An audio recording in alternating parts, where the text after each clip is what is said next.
Hello, people of God. Let's talk about the scriptures. So we're going to start from where we stop. Encounter.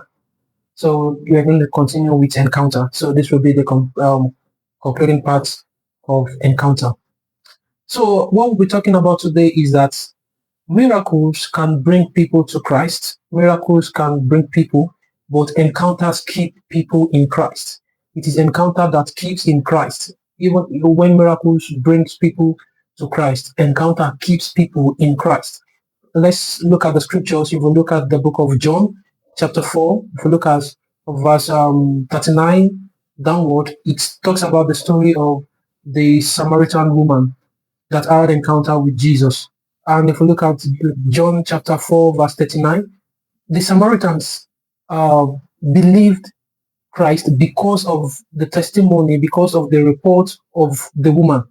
So the chapter made us to understand that the people declare that we believe because of your testimony, because of the woman's testimony, they were able to believe Christ. But when we get to verse 42, the language changed.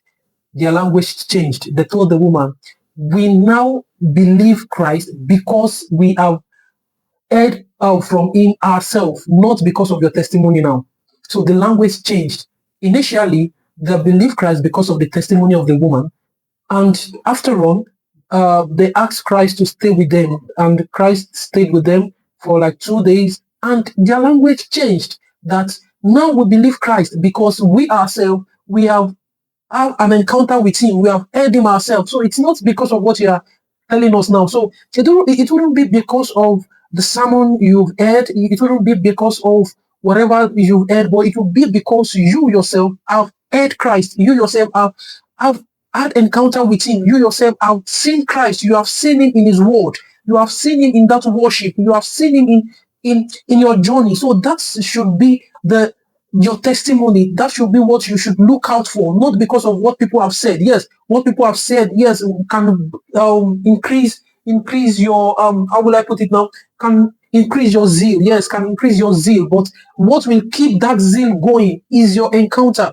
What will keep that zeal going is your encounter. And one major point that I want to point out also in that little story is that they stayed with Christ.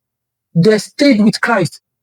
Verse 40 of that chapter, of chapter 4, says that, and they told Christ to stay with them, and Christ agreed to stay with them. So there was a staying with Christ. There was a staying with Christ. They stood with Christ. So that is the point of your secret place. I want to point that as the point of your secret place. Don't forget, in the previous part of this encounter, we talked about you going to the kitchen to get your own plate of the meal, which is your secret place. I call the kitchen your secret place. So they stayed with Christ. So that is very important. Before they could have their own personal encounter with Jesus, they stayed with Christ. So it is so important that you take your secret place so serious. You take your secret place so serious. So don't forget, initially they believed Christ because of the woman's testimony. But after all, the language changed. It is time for you to change that language now. It is time for you to change your language also too.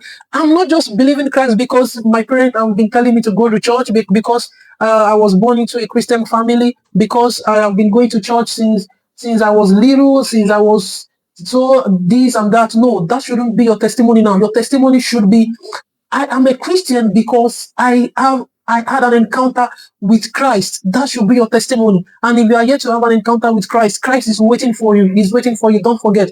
He's waiting. He's knocking at the door of your heart. He's just waiting for you to open. Stay blessed. God bless you.